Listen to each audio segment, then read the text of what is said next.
Ôi, đây. Pi một pi mà man. Anh qua sài pi. Xong rồi, mà. Sài pi. Nè pi anh sài pi. Pi, nhập cho. Một mà man. Mà pi. Rồi cho. Sài pi, nhập cho. Pi một pi ra man. Mà pi. Đừng ăn bậy. Mà buồn. Cắt ốc cho đi. À thời mà buồn. Thôi ơi, thôi pin tung thôi ơi. Buồn mà man. Mà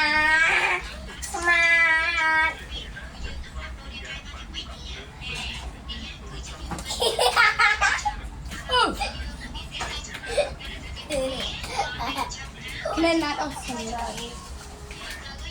đi cái nên thơ mặt công tiết. Bye bye, cô vô đây. Bye bye thử.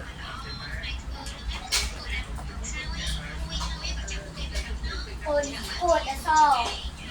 Cuột chai cuột. Nhìn nó nhắc lên dạng này. Thôi đi tối mày ăn mơ hết. Hai giây nè. Nó khổ thôi khổ ơi. Nhầm lục ơi. Ra gặp anh con mơ hả? Thì ra gặp ngày mơ nữa. Anh thôi bị tối mày ăn mơ. Mày chẳng mơ tan thật anh thôi bực ốm pha ngày. Anh chắc anh một ôi này.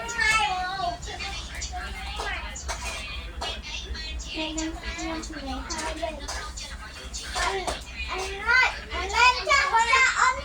Anh không hết á. Thôi á. Một cái hạt phì và một cái vừa một cái hạt Lên.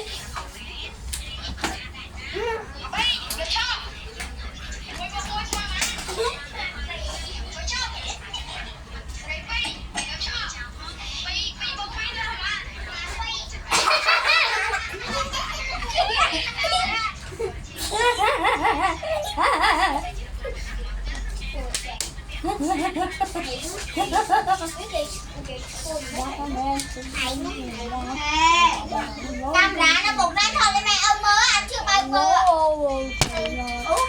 bánh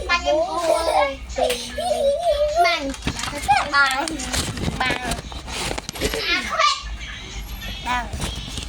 5 tuổi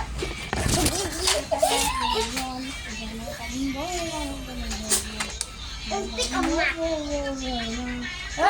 hey mơ xăm theo cô hôm nay à sao con nó là khổ Bằng con đi. anh lưu chua lao do sập hơi bị quay mất lớp anh quay bị do sập hơi bắt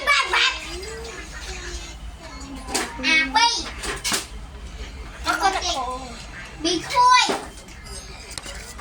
ác bi à nó bị phải mới anh không đổi mặt thầy anh lại anh ban cờ anh nạp ship mà bông ôn mà